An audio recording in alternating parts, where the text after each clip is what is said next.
aujourd'hui, tout le monde reconnaît à la fois son talent et à la fois la justesse de sa personnalité, de sa façon d'être. C'est ça sa puissance internationale.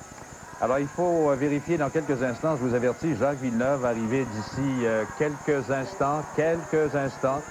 On fera silence, évidemment, au moment où ça se produira. Donc, Jacques Villeneuve, poursuivons, phénomène vraiment mondial d'abord. Oui, absolument. D'ailleurs, le réseau Publicis en Europe a conclu une énorme étude sur les jeunes de 12 à 25 ans et leurs valeurs. Et peut-être au cours de l'émission, on aura l'occasion d'en parler, mais Jacques Villeneuve s'inscrit tout à fait dans des valeurs universelles des jeunes. Paradoxal parce qu'il veut la réussite et la réussite dans des activités d'adultes, mais à la Voici fois... la voiture de Jacques Villeneuve avec l'escorte, enfin les policiers, la sécurité, les motorisés de la police de la communauté urbaine de Montréal, donc qui arrive au centre Molson, des images exclusives de Radio-Canada.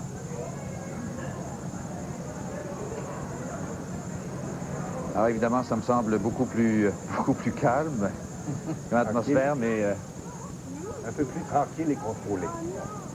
Alors, je pense que c'est le moment d'en profiter, de reprendre un peu de force, parce que lorsque Jacques Villeneuve pénétrera l'enceinte du centre Molson, ce sera autre chose. Évidemment, c'est quelque chose qui... C'est un événement qu'il redoute, semble-t-il. Ben, Jacques Villeneuve est en soi, n'est pas un personnage public. C'est un personnage fort privé qui s'est livré corps et âme à... Les gens ont vu les images de Radio-Canada au centre Molson, donc ils voient très bien que le moment arrive, le moment est proche. Dans son entourage, on dit qu'il ne s'attend même pas à l'ampleur de la réaction. Pour lui, ça va être une découverte de sentir à quel point il est devenu le représentant d'une génération. Le seul événement, je pense, qui ressemble à ça, c'est les défilés dans les rues de Sao Paulo au Brésil, lorsque Senna avait été couronné champion du monde. On connaît la chaleur et la ferveur des Sud-Américains. Alors, ça se compare à ça comme événement médiatique. Pour l'instant, Marc Labrec au centre Molson, c'est incomparable. C'est incroyable, le bruit est assourdissant, croyez-moi. On a commencé à présenter les images dont vous parliez tantôt de Radio-Canada et du réseau de l'information, l'arrivée de Jacques Villeneuve au centre Molson et aussitôt la foule a réagi ici, tout le monde est debout, tout le monde crie, ils ont très très hâte de voir Jacques Villeneuve. Ça va se faire dans quelques instants. Alors, Pierre-Arthur, vous parliez de Jacques Villeneuve, phénomène mondial d'abord, mais également comme Québécois, phénomène québécois. Oui, tout à fait. Jacques Villeneuve symbolise pour une génération de Québécois la réussite personnelle, mais aussi la réussite nationale ou nord-américaine lorsqu'il courait en kart, et maintenant la réussite mondiale. C'est un homme de la génération de l'Internet et les frontières n'existent pas. Et oui. Les jeunes d'ici se reconnaissent dans ce que Jacques Villeneuve a réussi à accomplir. C'est un champion qui est ardent par rapport, par exemple, à son prédécesseur, Damon Hill, le Britannique, qui lui est tout à fait effacé. Et je pense que le sport et la Formule 1 a besoin de ce genre de personnage, parce que c'est non seulement une personnalité, mais c'est un personnage, je pense, Jacques Villeneuve. Personnage mystérieux quand même. Oui. On y reviendra un peu plus tard, vous parliez de votre boîte également. Il y a quelqu'un, votre président chez vous, qui a parlé... Bon, les gens en parlent énormément. Le fait que Jacques Villeneuve soit devenu champion du monde, il y a une valeur marchande là, qui a augmenté d'un coup de façon Absolument assez exceptionnelle. énorme. Exceptionnelle, et même on compare au Jordan, au Tiger Woods. Ça veut dire de très gros sous. Enfin, je ne veux pas être mercantile, là, mais il reste que c'est quelque chose. C'est indéniable que Villeneuve s'inscrit dans la même lignée des Tiger Woods. Et c'est impossible aujourd'hui de prévoir quelle est réellement cette valeur-là et comment elle va évoluer au cours des prochaines semaines et des prochains mois, parce que c'est à ce moment-là que tout va se décider, sa vraie valeur marchande pour les 2 ou 3 années à venir. Et ça se joue comment? Enfin, on parle de Jordan, le joueur de basketball, on parle de revenus de l'ordre de 50 millions par année. C'est quand même pas rien. On peut certainement envisager des chiffres similaires pour Jacques Villeneuve au cours des prochaines années. Et possiblement plus, puisque Jacques Villeneuve aura la chance d'être un phénomène mondial plutôt que le phénomène d'un continent comme les Jordan. Alors ça se fait comment? Ça se négocie comment? Il doit être en train de négocier actuellement? Tout est fonction de la popularité et de l'attrait de l'individu pour toutes les couches de la société, pas juste les jeunes de 25 ou 26 ans comme son âge. Et ce que Jacques Villeneuve démontre ici, est aussi le fruit de l'engouement qu'il a créé en Europe, d'abord dans la presse spécialisée et maintenant dans les médias d'information, auprès des jeunes et auprès des adultes, comme un vrai nouveau héros des temps modernes. C'est ça, Jacques Villeneuve. Oui, un héros des temps modernes. Je ne suis pas certain que Jacques Villeneuve serait d'accord avec ça. Lui, il se considère bien plus comme un anti-héros, je dirais, non? Absolument. C'est le paradoxe sur lequel on aura peut-être l'occasion de revenir en parlant des valeurs des tweens, ces jeunes de 12 à 25 ans, qui à la fois sont très individualistes, mais veulent pouvoir réussir dans un système qui n'est pas leur, puisque c'est le système des baby boomers. Sans vouloir jouer les troubles fêtes, Bernard, on peut dire également que le seul endroit où Villeneuve peut passer pratiquement inaperçu, c'est à 100 km de Montréal, parce qu'il n'y a pas de Formule 1, malheureusement, depuis quelques années aux États-Unis. Et Schumacher le disait dernièrement dans une entrevue, quand il va aux États-Unis, c'est le seul endroit où il peut avoir la paix, parce que personne ne le reconnaît. Et je pense que c'est la même chose. C'est un des échecs, je pense, de la Formule 1, de ne pas avoir réussi à investir le marché américain, celui des États-Unis. Mais quand il y a beaucoup de sous quand même. Oui, en Indy, d'accord, sauf que c'était suivi par des fanatiques, par les férus de la course automobile, mais le grand public ne connaît pas aux États-Unis Villeneuve comme ici, par exemple. Dans le kart Indy est moins populaire beaucoup que moins la Formule 1, populaire. où Jacques Villeneuve a quand même Ne fait couru pas aux la États-Unis. première page des journaux, à part les 500 000 d'Indianapolis, bien sûr. Allons rejoindre Marc Labrec au centre Molson, Marc. Je ne sais pas si vous avez eu l'impression que Jacques Villeneuve avait fait son entrée dans l'amphithéâtre, mais pour l'instant, ce n'est pas le cas. La foule est debout, on réagit, c'est incroyable. On réagit particulièrement à ce qu'on présente sur le tableau indicateur. On a montré tantôt l'accident, l'accrochage entre Michael Schumacher et Jacques Villeneuve au Grand Prix d'Europe. Au 48e tour. Finalement, Schumacher de la course. Et les gens sont debout ici. C'est Bien. incroyable. Bien fait pour lui, comme avait dit Jacques Villeneuve. Tout Hein? à fait, oui. Lui-même. Et ça devait se crier en chœur au centre Molson. Non, on n'a pas vu encore de tête blonde surgir dans cette foule de 21 700 quelques personnes. Je pense que c'est le nombre de sièges qu'il y a au forum. Donc, je rappelais tantôt qu'il y avait des places libres. Est-ce que vous voyez des places libres, Marc, ou pas? On en voit surtout de l'autre côté de l'amphithéâtre, c'est-à-dire derrière la balustrade. Il n'y a pas, à mon avis, 20 000 spectateurs, mais on doit être tout près, certainement, de 20 000, peut-être 7 000 spectateurs pour l'événement. Mais il y a des sièges libres derrière la balustrade. Alors, c'est le phénomène des revendeurs, ceux qui n'ont pas encore, qui n'ont pas liquidé tous les billets qu'ils avaient en leur possession. Oui, tout à fait, qui ont essayé de faire ça devant le centre Molson aujourd'hui. Il arrive, on me dit, il arrive.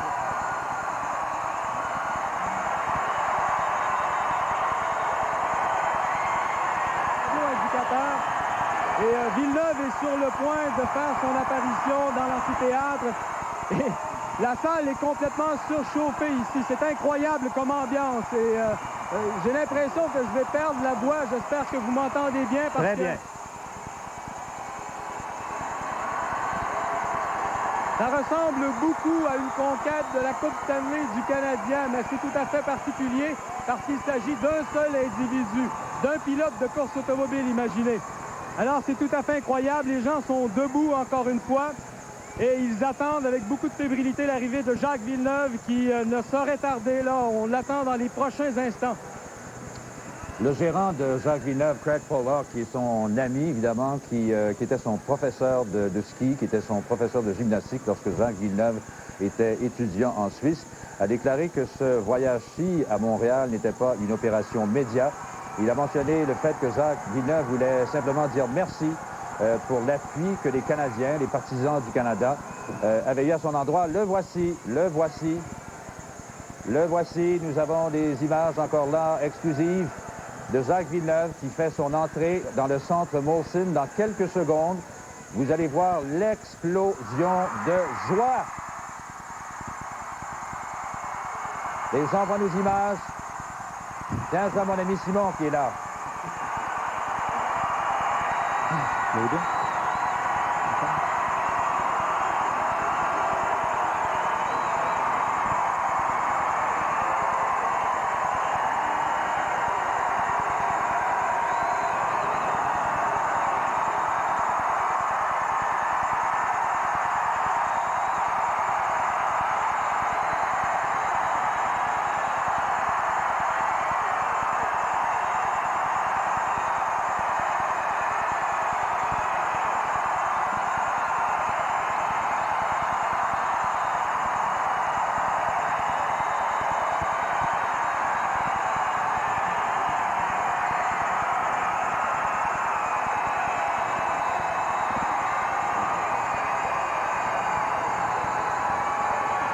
l'honneur à un champion. La presse va débuter dans quelques instants. Je demande aux caméramans, photographes et journalistes de bien vouloir s'asseoir sur le parterre, s'il vous plaît.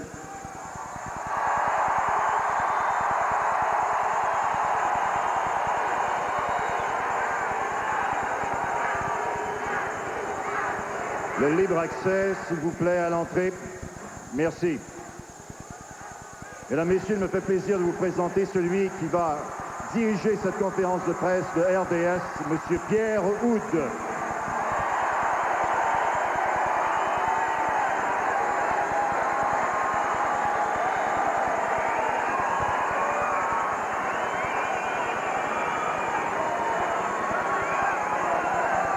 Reste aussi populaire que Villeneuve, ce Pierre Houde.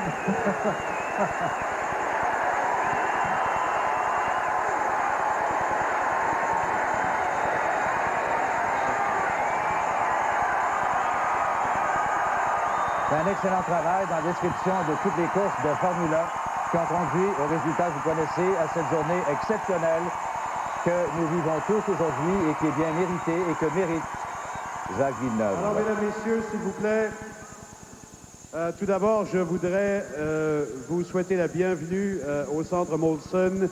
Je voudrais vous remercier d'avoir été aussi nombreux à accepter l'invitation d'aujourd'hui.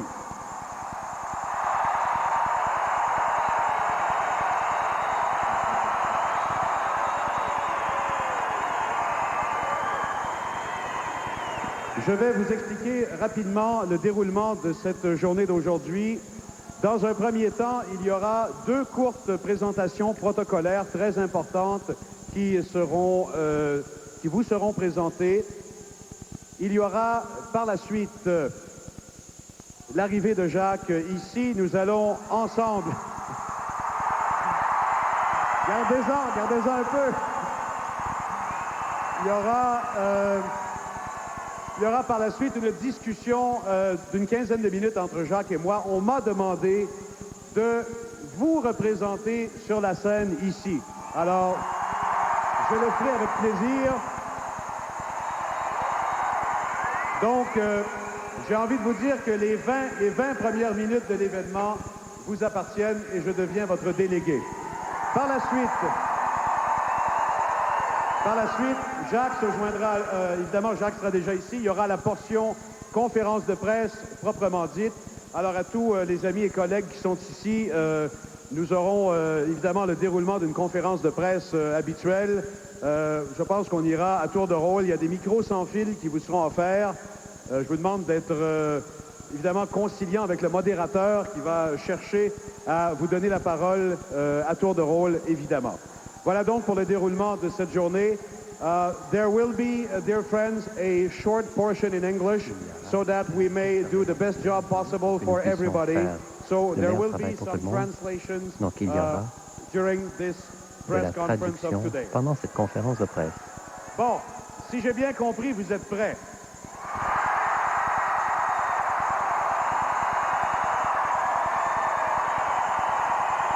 Ladies and gentlemen, the Formula One World Champion of 1997, le champion du monde des conducteurs de Formule 1 1997, Jacques Villeneuve.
fait déjà 4 minutes que l'ovation debout dure.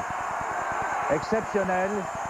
Jacques Villeneuve, avec sa tenue vestimentaire qu'on lui connaît, son T-shirt, sa chemise ouverte, ses jeans, ses petites lunettes d'intello. Il dit « Bon Dieu, bon Dieu ». Et qui montre quand même beaucoup d'affection dans le regard qu'il porte vers la foule qui l'acclame et qui est bien mérité.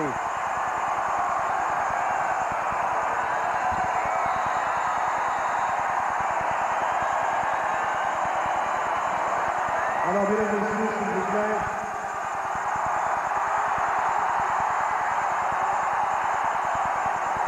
Toute bonne guerre.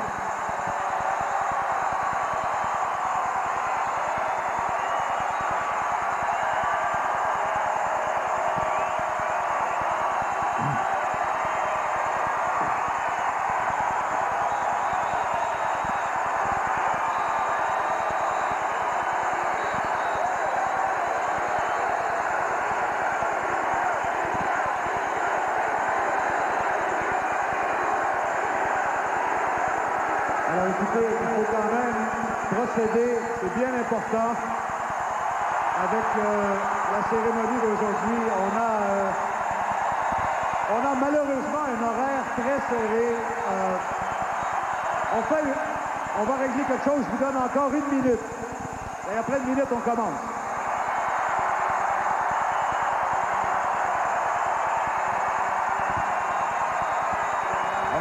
On est rendu à 6 minutes. Et probablement qu'on va se rendre à 5 minutes vu qu'on veut prolonger d'une autre minute. Et Jacques Duval me remet une note à l'instant me disant que la plus longue ovation de l'histoire du Forum, même si on est au centre Molson, avait duré 7 minutes. C'était une ovation à l'endroit de Maurice Richard lors de la cérémonie de fermeture du Forum. La minute est passée.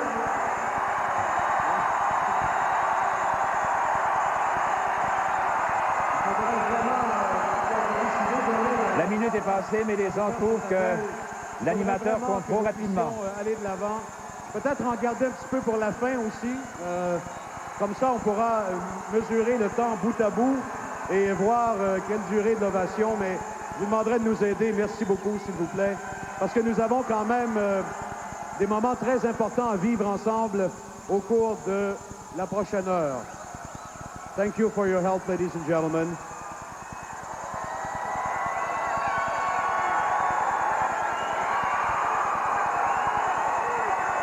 Alors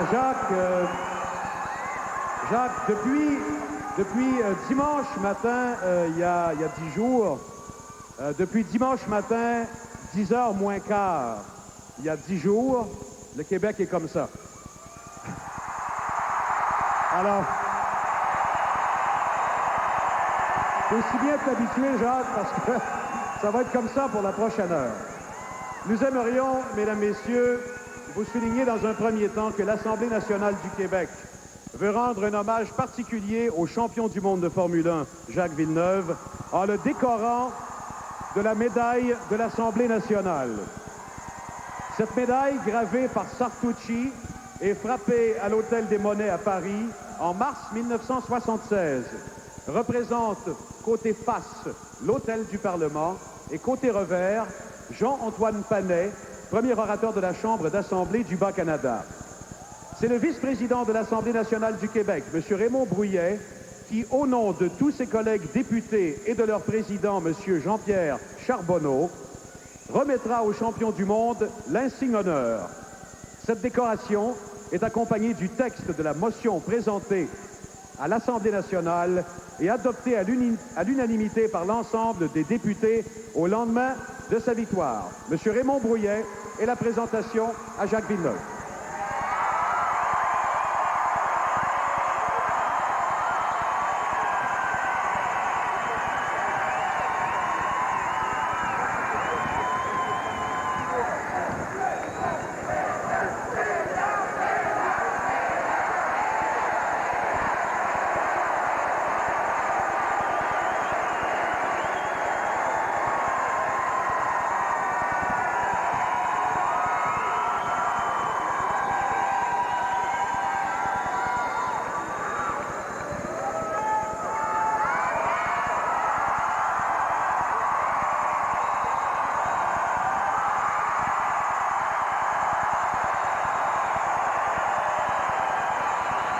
Jacques Villeneuve, qui ne rafale pas nécessairement des honneurs, se dit qu'il faut bien être philosophe, surtout qu'il reçoit cette médaille des mains d'un ancien professeur de philosophie, M. Brouillette, le vice-président de l'Assemblée nationale, enseignait la philo à l'Université Laval.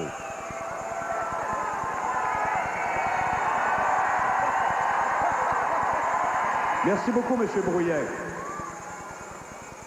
Il y a évidemment deux remises extrêmement importantes et très symboliques qui seront faites dans quelques instants. Je vous dis tout de suite de quoi il s'agit. On remettra, dans un premier temps, à Jacques un coffret très beau, en bois, des œuvres de l'Orchestre symphonique de Montréal et un très beau livre de Montréal vue du ciel sera remis à Jacques. Et il était tout naturel que cette remise soit faite par nul autre que M. le maire de Montréal, M. Pierre Bourque. M. Bourque, s'il vous plaît.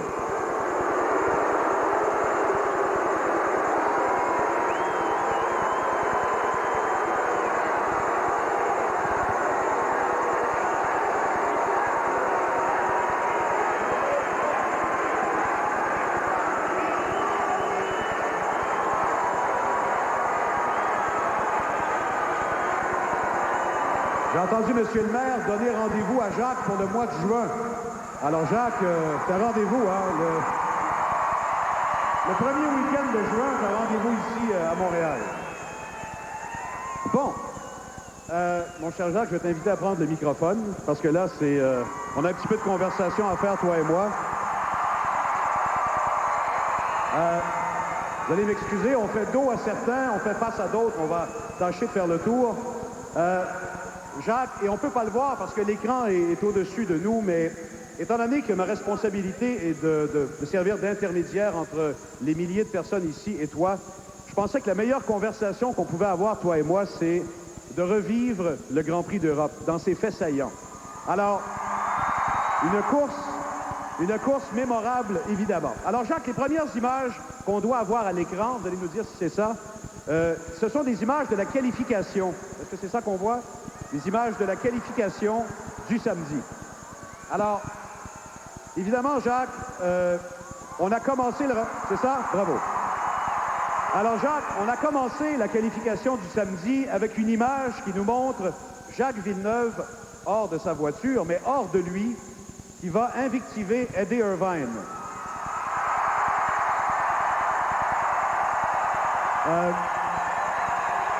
Évidemment, Jacques, on a bien compris que Irvine avait une stratégie d'équipe à faire.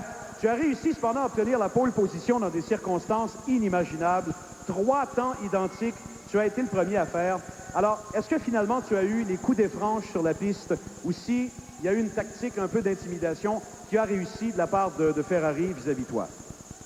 C'est sûr que...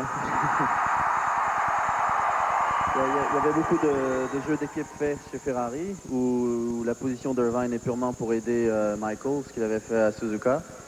Et c'est ce qu'il allait faire tout au long du week-end de Jerez. Donc au bout de la 4e fois qu'il me bloquait pendant les essais, il fallait que j'aille lui dire quelque chose. C'est sûr, j'étais un peu énervé, mais il fallait absolument que je lui dise quelque chose et que les gens le voient. Comme ça, après, au moins, il pouvait le vérifier. Et il m'a foutu la paix pour le reste du week-end. Donc ça, c'était important. Bon, bravo. Jacques, je pense que c'était important d'avoir la pole à Jerez. C'est un circuit qui n'est pas très rapide, un circuit qui est sinueux. Donc, on s'est dit, mission accomplie, Jacques part en pole. Il y avait ton coéquipier, évidemment, qui avait réussi le même temps que toi, qui pouvait t'aider. Arrive le fameux départ, je pense qu'on va le revoir d'ailleurs sur l'écran. Et là, je pense que les milliers de personnes ici sont d'accord. On a eu la frousse parce que tu t'es retrouvé 3e au premier virage. Et on a l'impression que délibérément, tu as laissé passer ton coéquipier Frenzen. Est-ce qu'à ce moment-là, déjà, il y avait une stratégie d'équipe pour la négociation du premier virage? C'est peut-être la première course où on a vraiment discuté longuement sur tout ce qui pourrait se passer en course, selon ce que Michael allait faire, ce que Ferrari allait faire. Il fallait être préparé à chaque éventualité. Et à l'arrivée du premier virage, en voyant Michael devant et Heinz Harald très proche de moi, tous les deux, on n'était pas trop sûrs quoi faire, donc j'ai pas fermé la porte, il est passé devant, je l'ai laissé mettre la pression sur Michael pendant quelques tours, et après ça, il a commencé à ralentir un petit peu, et donc il m'a laissé passer pour que je puisse me battre moi-même. Bon, alors donc, il y a eu cette stratégie d'équipe quand on a vu Heinz-Harald Frentzen, je pense qu'on attendait comme partenaire, si tu veux, dans ce championnat du monde. Il faut dire que Heinz-Harald n'avait peut-être pas eu des chances immédiates de t'aider jusque-là. Là, finalement, c'est peut-être une autre image. Je pense qu'on a. Heinz-Harald te laisse le passage. Et là, on sent enfin que la chasse est ouverte. Et on se dit, on a le meilleur scénario possible. À ce moment-là, quand Heinz-Harald te laisse passer, toi, est-ce que tu connais très bien la performance de ta voiture et te sens-tu parfaitement en mesure de partir à la chasse de Michael Schumacher? Oui, c'était une des meilleures voitures qu'on a eues de toute la saison. Les réglages étaient très bons et je connaissais les limites de la voiture. Je savais que je pouvais attaquer. Mais en même temps, je savais que Michael, devant, était un pilote difficile déjà à rattraper parce que c'est un pilote rapide qui est capable de faire des tours de qualif tout au long de la course. Mais la poursuite était lancée et tout ce qu'il fallait faire, c'était d'attaquer au maximum chaque tour sans faire d'erreur. Donc, je grignotais quelques dixièmes un tour, je les reperdais le tour suivant. Et ça a été un petit peu un jeu de chat et souris jusqu'au dépassement. Le dépassement. Le fameux dépassement qu'on va revoir.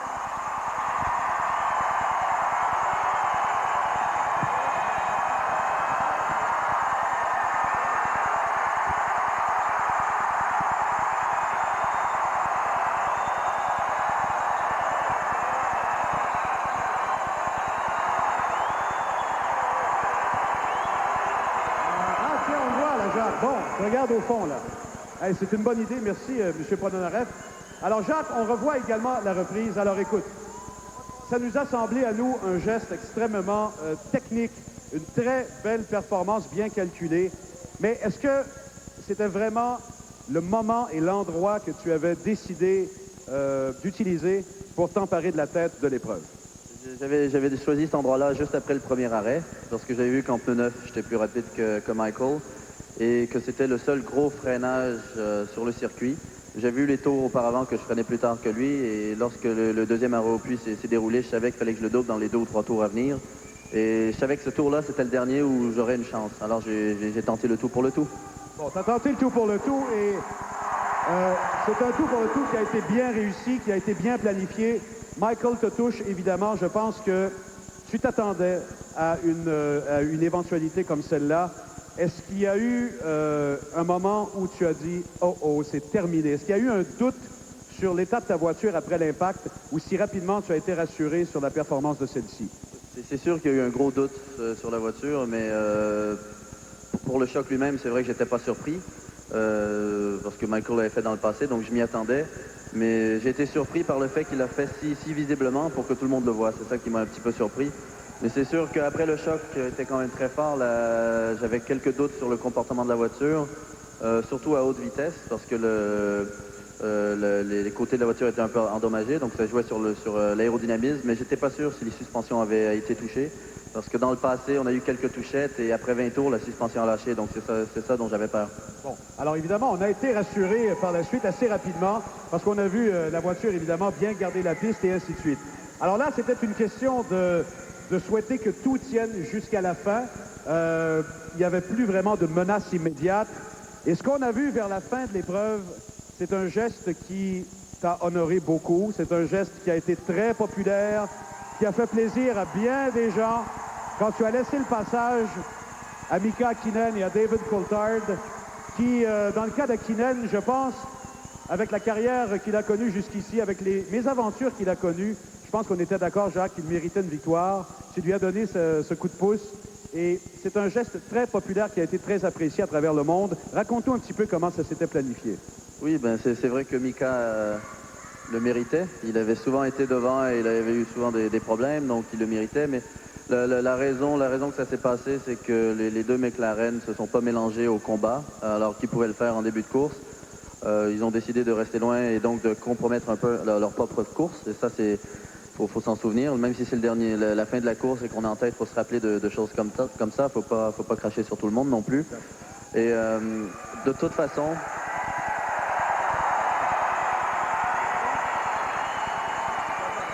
ils étaient plus rapides que moi en fin de course et je voulais pas non plus trop pousser la voiture justement pour pas que la suspension casse. Donc je restais loin des vibreurs et je gardais juste un rythme suffisant pour rester devant Irvine. C'est tout ce qui comptait. C'est de ça qu'on discutait pendant la course.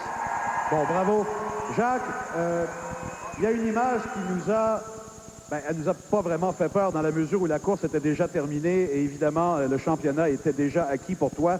Mais c'est une image, je ne sais pas si on va le voir ici, ton pneumatique avant droit.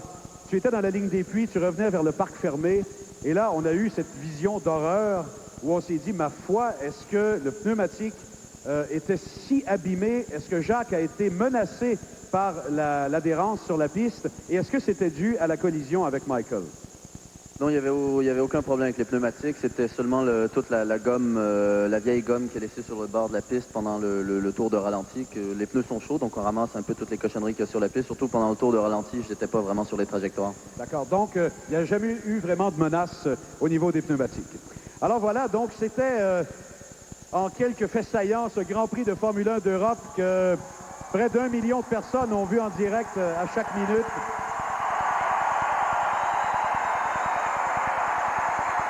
Jacques, je vais te demander peut-être un très bref résumé de ce Grand Prix de Formule 1 d'Europe pour nos amis de langue anglaise qui sont ici. So Jacques, could you just give us a brief recap of this Formula 1 Grand Prix for you in English for our friends that are here today? Well, it was definitely a tough race. Ça a été une course assez The difficile. start didn't go well. Le début n'a pas été facile. Beaucoup de gens s'attendaient à un bon départ, mais Michael a eu un départ foudroyant. Heinz a joué un peu avec Michael et après ça, il m'a laissé dépasser pour que je puisse faire ma propre course. Ça a été un jeu de chat et souris après jusqu'au deuxième arrêt. Mais j'ai vu qu'avec mes nouveaux pneus, j'étais plus rapide que lui après le deuxième arrêt et j'ai décidé justement d'essayer de le doubler dans ce virage. Je me suis dit c'était la seule occasion qui me restait, alors c'est ce que j'ai fait. J'ai tenté le tout pour le tout. Celui qui vous interviewe après les courses, well done, Jacques. Alors voilà, est-ce qu'on a encore une minute ou deux ou si on passe tout de suite à la portion de la conférence de presse? On y va tout de suite. Alors, Jacques, écoute, tu peux t'asseoir ou tu peux rester debout, tu as de l'eau, tu fais comme chez toi. Tu es chez toi ici de toute façon. Alors...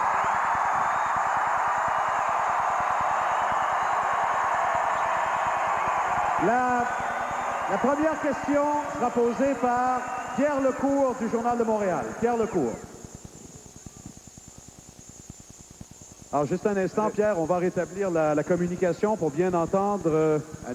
C'est beau? 1, 2, 3. Ah, ça fonctionne.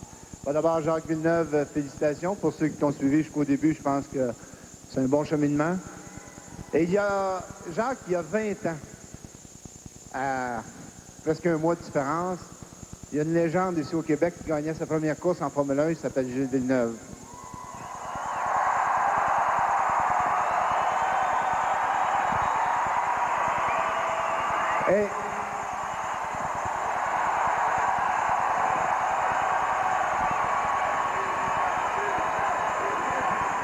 Et Jacques, je pense que c'était ton père, je pense que tu as été fier de ce que ton père a fait.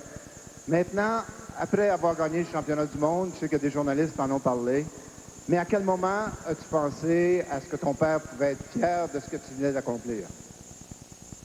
Dès que j'étais seul, et que donc c'est quelque chose de très privé, de très personnel. Et c'est sûr que lorsqu'il y a des journalistes à gauche, à droite, tout le monde, en sortant de la voiture, il y avait quand même beaucoup de monde. C'était vraiment pas un moment calme, donc là je me suis un peu renfermé sur moi-même, et c'est lorsque j'étais tout seul j'ai pensé à ça, parce que c'est quand même quelque chose de très important. Mais c'est sûr que c'est pas quelque chose que je partage avec n'importe qui. Merci. Question suivante. Oui, ici à l'avance, s'il vous plaît. Dominique. Ian McDonald et après... Jacques, félicitations. You've made a great millions of Canadians very proud. Il y a des millions de Canadiens qui sont très fiers de toi. Jacques, you've conquered the IndyCar world. Vous êtes champion du monde Indy, maintenant du monde de la Formule 1. Que peut-on faire de plus? To win another one. Remporter un autre titre, voilà.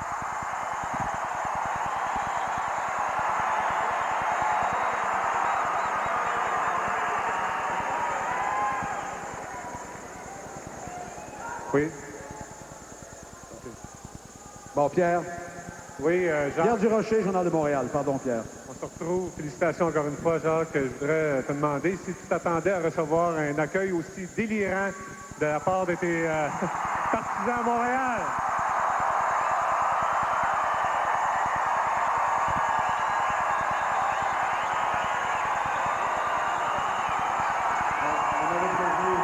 On avait prévu après la course que c'était un petit peu la folie ici.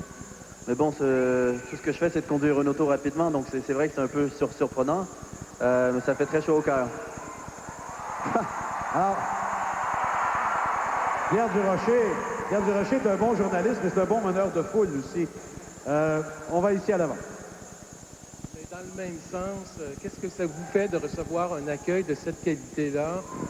La Ville de Montréal voulait vous offrir d'organiser un défilé à votre honneur. C'est une invitation que je crois vous avez déclinée. Alors, comment vous recevez cet accueil-là et pourquoi avoir décliné l'invitation de la Ville de Montréal? À la base, parce que je suis pas une personne de foule. Je fais pas mon métier pour me balader dans une rue et regardez-moi, c'est moi qui a gagné. Donc de ce côté,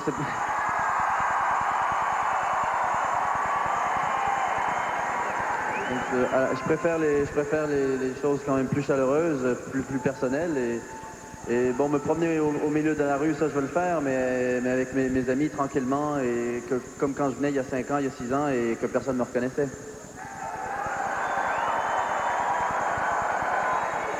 Merci. Sous question, on ne vous entend pas s'il n'y a pas de microphone, par exemple. Alors...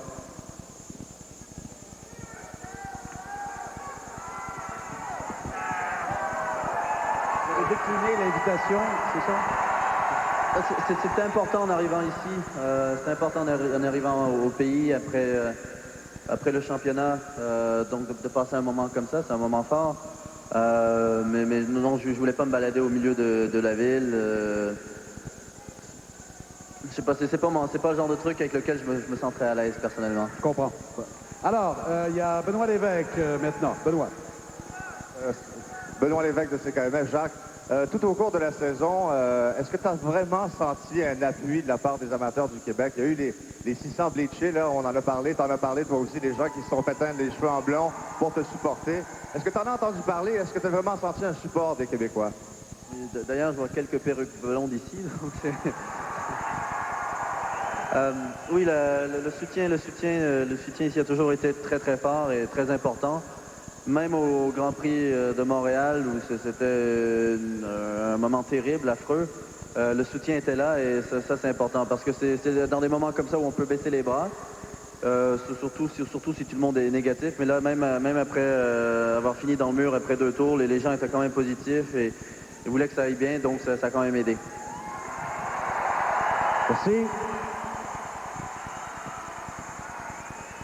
Quelqu'un qui était vaguement familier, M. Christian Tortora.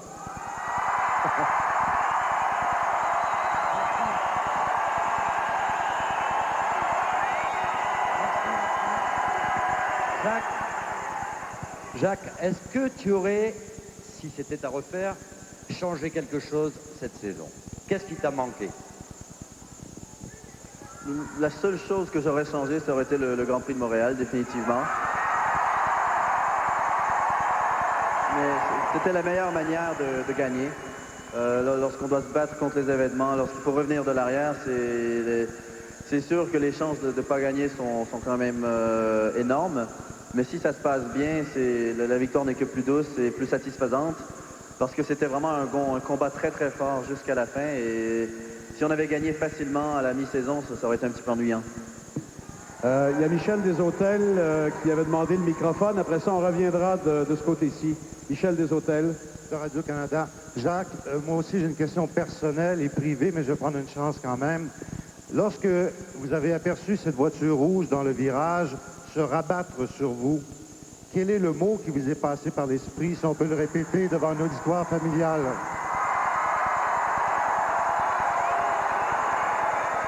Ben, le mot de Cambronne en plusieurs langues, définitivement. Mais de toute façon, je ne l'ai pas vu se rabattre. Je l'ai juste senti. J'étais déjà devant lui quand il s'est rabattu. J'ai senti le choc et tous les mots que je connais me sont passés par la tête en l'espace d'une seconde.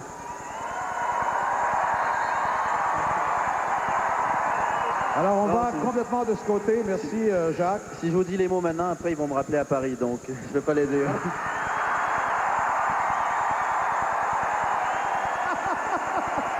Oui, Jacques, évidemment. Fais bien attention avec ton petit dictionnaire. Hein. Il y a des mots que la FIA n'accepte pas. Bon, on va de ce côté. Allora, Jacques, sappiamo tutti che parli italiano, sono un giornalista italiano. Il mio nome è Rocco Ventrella e sappiamo tutti che la Ferrari ha un grande ricordo di Villeneuve. Quindi una domanda molto semplice, l'ultima gara che è stata fatta in Spagna, e penso che tutte le gare che hai fatto sono state bellissime, un grande ricordo che c'hai è proprio nell'ultima gara lo scontro con Schumacher. Voglio sapere questa domanda qua, le impressioni che hai avuto proprio nella sterzata e se l'anno prossimo sarai uno dei nostri con la Ferrari. Ma, abbiamo combattuto moltissimo, sicuramente combattere contro...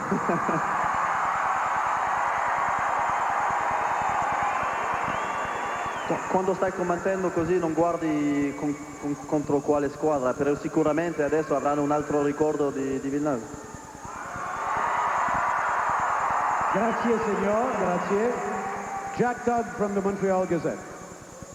Jacques, you told us in Spain that it hadn't yet sunk vous nous in avez that dit en you were the Espagne world que vous n'avez pas tout à fait réalisé que vous étiez champion du monde.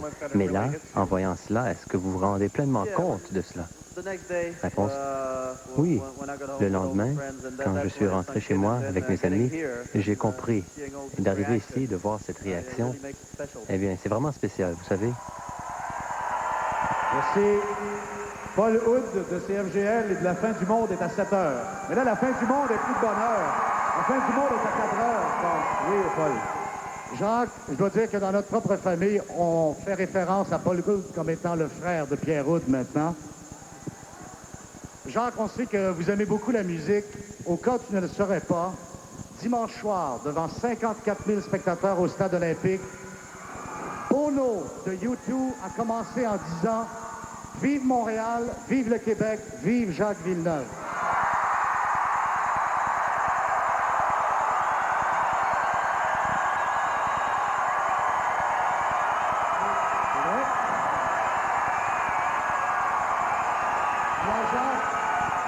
Tu as des amis chez les Irlandais aussi.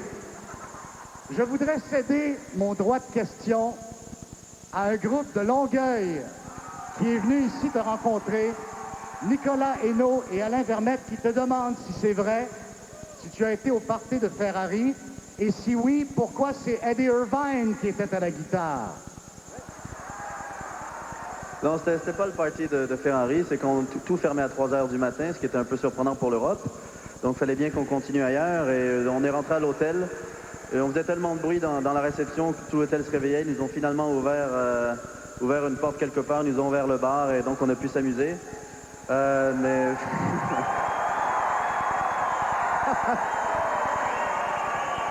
J'ai été obligé de faire barman, c'était beaucoup de travail. Non, et puis de toute façon, j'étais pas là pour attirer l'attention vers moi, donc pour mettre la guitare au milieu de tout le monde, j'étais là pour m'amuser avec tout le monde. Merci. Alors, Daniel Poulain de Radio-Canada, et après ça, on retourne de ce côté. Daniel. Jacques, par ici. Eddie Irvine m'a dit en Espagne, et je le dis en anglais d'abord parce qu'il me l'a dit en anglais, « Only the French Canadians can root for Jacques Villeneuve ». Jacques, as-tu l'impression que le soutien que tu reçois ici aujourd'hui, tu le sens également ailleurs, à travers le monde? C'est pas la même chose qu'ici, définitivement pas. C'est normal. Parce que, bon, même si j'ai grandi en Europe, mes souches sont canadiennes, sont québécoises, et ça changera jamais.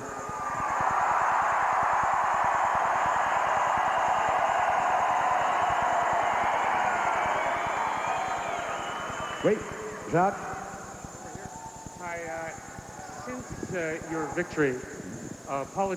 Depuis votre victoire, les politiciens des deux côtés du débat politique au Québec et au Canada ont essayé de vous transformer en symbole pour leur cause. Comment vous réagissez à cela? Je ne suis pas politique.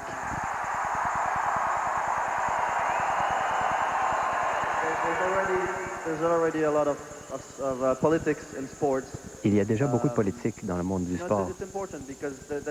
Vous savez, c'est important parce que des fois, c'est la seule façon d'organiser quelque chose. Mais moi, je ne veux pas m'impliquer parce que ce n'est vraiment pas à moi. Merci. On retourne de ce côté. On reviendra là après. Oui.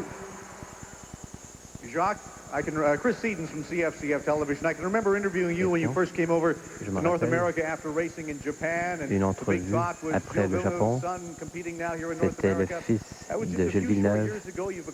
Ça ne fait pas très longtemps de cela. Vous avez tellement accompli depuis. Est-ce que dans vos rêves, vous avez imaginé d'avoir parcouru tant de chemin en si peu de temps?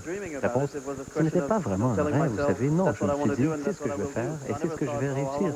Je ne me suis jamais demandé combien de temps ça va prendre. Non, pour moi, ça allait toujours fonctionner, vous savez. Merci. Jacques, on retourne ici près d'aller. Identifiez-vous, hein, s'il vous plaît. Salut Jacques, je représente la radio de Lanaudière et tous les médias également de Lanaudière. Oh, il y a des gens par ici.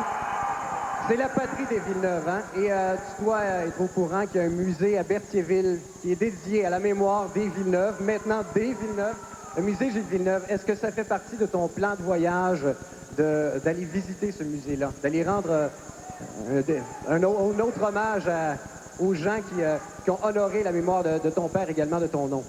Pour l'instant, mon plan de voyage, c'est ici, c'est Montréal, c'est les gens, ce sont ma famille, les gens qui sont proches de moi. Tout ce qui est plus personnel, c'est le genre de choses que je fais à un moment où c'est quand même beaucoup plus calme que maintenant. D'ailleurs, je pense, Jacques, on peut peut-être en profiter pour rappeler que si cette fête a été organisée ici aujourd'hui, c'est à la demande de Jacques et de son groupe pour qu'il y ait une célébration qui réponde à un besoin qui était énorme. Et je pense qu'on comprendra par la suite que Jacques mérite quelques jours tranquilles, quelques jours de repos dans la région de Montréal. Alors, je pense qu'on va tous le comprendre. On va de ce côté-ci, Charles-André Marchand. Jacques, si on reparle maintenant de la petite touchette avec Michael Schumacher, avec le recul, j'imagine que tu as vu les reprises ad nauseam. Est-ce que tu as toujours l'impression qu'il a tenté de te sortir de piste? Et est-ce que tu souhaites que la FIA sévisse? J'ai aucun doute sur le fait qu'il a essayé de me sortir. Ça, c'est clair. Les images le montrent aussi. Parce que de toute façon, le virage était déjà fait. Je commençais à tourner. Il n'y avait plus de problème. Je n'étais pas en train de glisser ou quoi que ce soit. Bon, c'est sûr que Michael, à ce moment-là, on voit qu'il est surpris parce qu'il me voit à un moment et ça lui prend un petit temps de réaction. Mais peut-être son instinct reprend le dessus. L'instinct qu'il a eu en 94 contre Damon Hill. Bon. Jacques, on n'a pas eu de questions de filles encore. Il y a des filles qui veulent poser des questions. Alors, je vois Mme Snyder, je vois Mme Chaussé de CFGL. Est-ce qu'on peut acheminer un microphone? Bertrand, on va revenir à toi, Bertrand. C'est promis, Bertrand Raymond, tout de suite après. Mais là, les filles commencent à être en minorité sérieuse. Alors, on va leur laisser la place. Mme Julie, s'il vous plaît.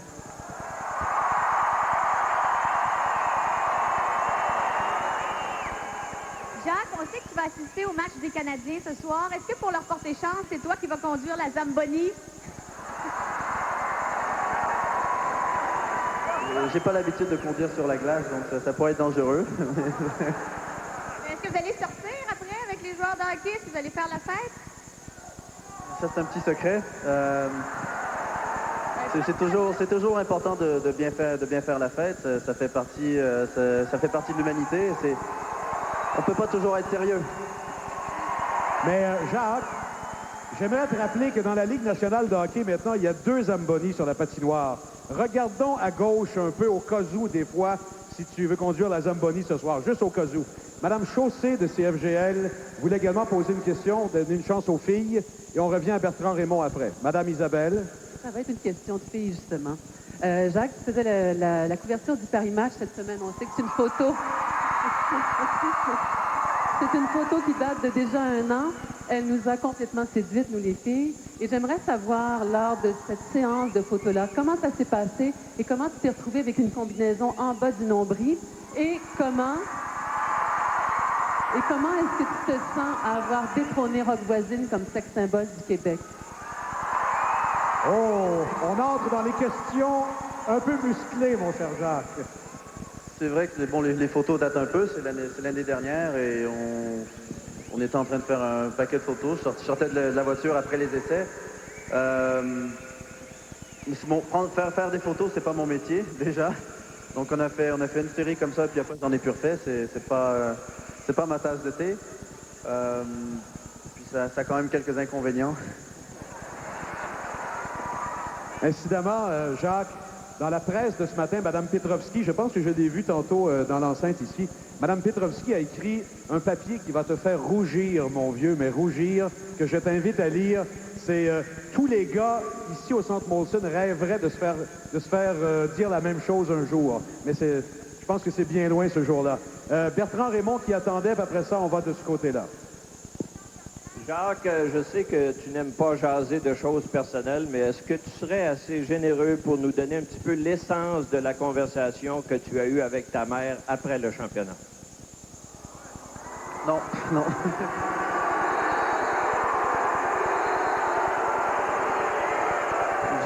J'ai eu des conversations avec pas mal de gens après la course, mais de toute façon, quelque chose de personnel, faut le garder personnel. Si on commence à le crier sur tous les toits, c'est plus personnel.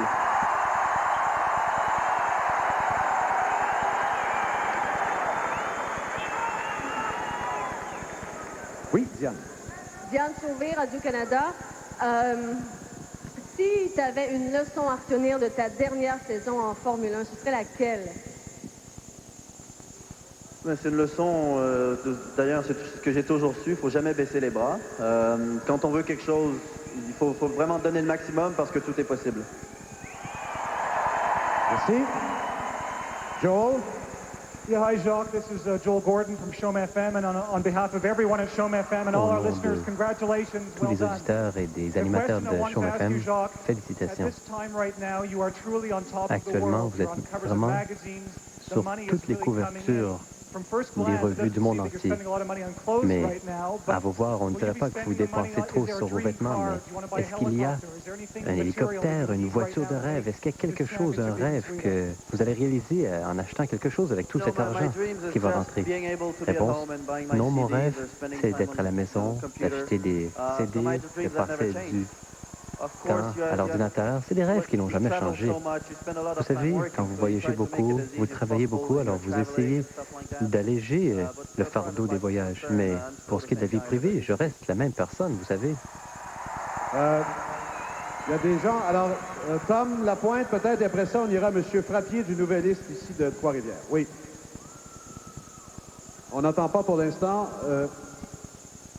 Allô, allô, allô. Patrick Benoît, c'est quoi FM? D'accord. Jacques, quand on gagne le championnat du monde des conducteurs, qu'est-ce qu'on a envie de faire quand on sort de la formule? Qu'est-ce qu'on a envie de faire quand on débarque l'auto? Retrouver la copine ou... Entre autres, oui, définitivement. C'est un moment fort. Donc, quels que soient tous les personnes avec qui on a travaillé déjà, tous les gens de l'équipe, parce que c'est eux qui ont travaillé jusqu'aux petites heures, qui se sont donné un mal fou pour être sûr que la voiture soit compétitive et tienne le coup. Donc, c'est les gens avec qui on a travaillé tout au long de la saison, la copine, famille, les gens très proches avec qui on a partagé tous ces moments. Parce que bon, il y a des moments difficiles où je suis pas tenable, c'est normal, il y a beaucoup de pression. Pendant un week-end de course, si quelque chose ne tourne pas comme je le veux, je suis pas vraiment une personne appréciable, mais ça dure 3 jours. Et ces gens-là sont capables de le comprendre pendant ces 3 jours-là. Mais après, la vie continue normalement lorsqu'on rentre à la maison. Et c'est sûr que les gens avec qui on veut partager ce moment-là, ce sont les... Merci. Tom, je vais aller de ce côté, je reviens à toi. Alors, Monsieur Frappier du quotidien Le Nouvelliste à Trois-Rivières, là, tu as fait tes débuts en 92, ici en Amérique du Nord. Monsieur Frappier. Salut Jacques, félicitations. Justement, ma question porte là-dessus. Tu parlais des années où tu passais plus incognito au Québec. Qu'est-ce que tu te souviens de Trois-Rivières? Et également, une deuxième partie de ma question, à la suite de ton championnat, là-bas, on a évoqué la possibilité de donner le nom de Jacques Villeneuve au circuit trifluvien. Donc, qu'est-ce que tu penses de voir ça après le circuit Gilles Villeneuve à Montréal? Trois-Rivières, c'est très important pour moi, parce que ça a été mon début en Amérique du Nord, ça s'est bien déroulé. C'est ce qui m'a permis de venir ensuite courir en Formule Atlantique, en Formule Indy, ce qui m'a ensuite permis d'arriver en Formule 1. Donc, ça a été une marche très, très importante dans ma carrière. Ça a été une marche importante dans la carrière de plusieurs pilotes, de mon père aussi, parce que c'est ça qui lui a permis d'arriver en Formule 1. Pour ce qui est... Le nom du circuit, c'est ça? C'est pas le genre de choses auxquelles j'ai pensé auparavant. C'est sûr que ça fait énormément plaisir. Ça montre que quelque part ce que j'ai accompli, c'est assez spécial. Mais c'est un petit peu gênant aussi parce que je me sens comme quelqu'un de tout à fait normal qui fait juste que piloter un bolide. Merci beaucoup. Écoutez, avant, j'aimerais me adresser à tous les collègues. I would like to talk to all the colleagues on the floor here. Il y aura une suite, évidemment. On n'arrête pas la conférence de presse. Il y a une portion un petit peu plus privée pour nous tous derrière les murs ici. Alors, ne vous inquiétez pas. Ben oui, que voulez-vous? Il y a un match de hockey ce soir ici. Entre autres événements, il y a un match de hockey ce soir. Il faut laisser la place. Alors, on va laisser à M. Lapointe de CKVL une dernière question. Et par la suite, on va offrir à Jacques la possibilité de vous donner un mot de la fin. Alors, M. Lapointe. Jacques, est-ce que tu réalises la différence énorme entre une première et une deuxième position, en ce sens que peut-être, par ta victoire, et non peut-être assurément, à quelque part, est-ce que tu réalises que tu as sauvé la survie du Grand Prix à Montréal et également permettre à d'autres jeunes conducteurs automobiles de peut-être un jour vivre le rêve fou que tu viens de vivre? Ben, si c'est le cas, tant mieux, parce que bon, pour moi, c'est le Grand Prix le plus important de la saison. Et c'est important aussi pour tout le sport automobile au Canada. Donc, si ça a eu une influence, tant mieux et c'est important. Bon. Merci beaucoup, Jacques. Merci beaucoup à tous nos collègues de nous avoir aidés dans le déroulement. Ça a très bien été. Jacques, je vais te demander tout d'abord, peut-être en anglais, des salutations que tu voudrais faire à la foule. Et par la suite, on fera la même chose en français. Alors, je te laisse le plateau. I'd like to thank everyone here for all that great welcome home and for all the great support during the whole season, even when it was really, really hard. Like the race in Montreal, everybody was very positive and helpful, and that really helped to win it this year. So thanks a lot, and you know, it's always been great to come home, but this time is very special. Thank you, Jacques. Merci. Et maintenant, Jacques, le mot de la fin en français pour les gens qui sont venus nombreux ici. Merci à tout le monde pour cet accueil fabuleux. Je ne m'attendais pas à quelque chose d'aussi fort.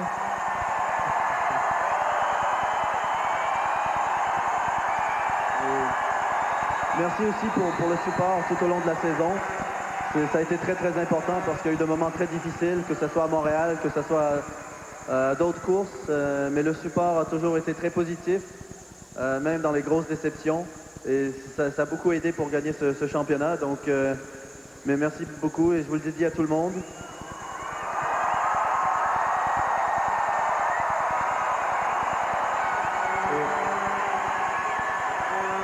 Et ça a toujours été fabuleux pour moi de revenir au pays, mais cette année, ce mois-ci, c'est vraiment très spécial. Merci.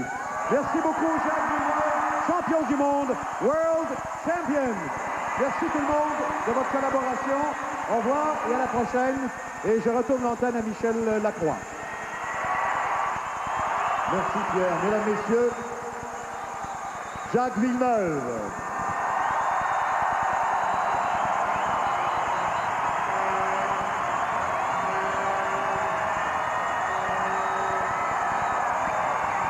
Alors la première ovation qui a duré 7 minutes, je pense qu'on a réservé dans le temps quelque chose comme 3 ou 4 minutes encore d'ovation. Si ce n'était que de ce public complètement gagné par le charme de Jacques Villeneuve, ça durerait beaucoup plus longtemps. À souligner évidemment l'humour de Jacques Villeneuve à plusieurs reprises. Lorsqu'il parle d'Irvine au moment des qualifications en disant, bon, il m'a laissé la paix au cours de la fin de semaine, il parlait des qualifications à Jerez.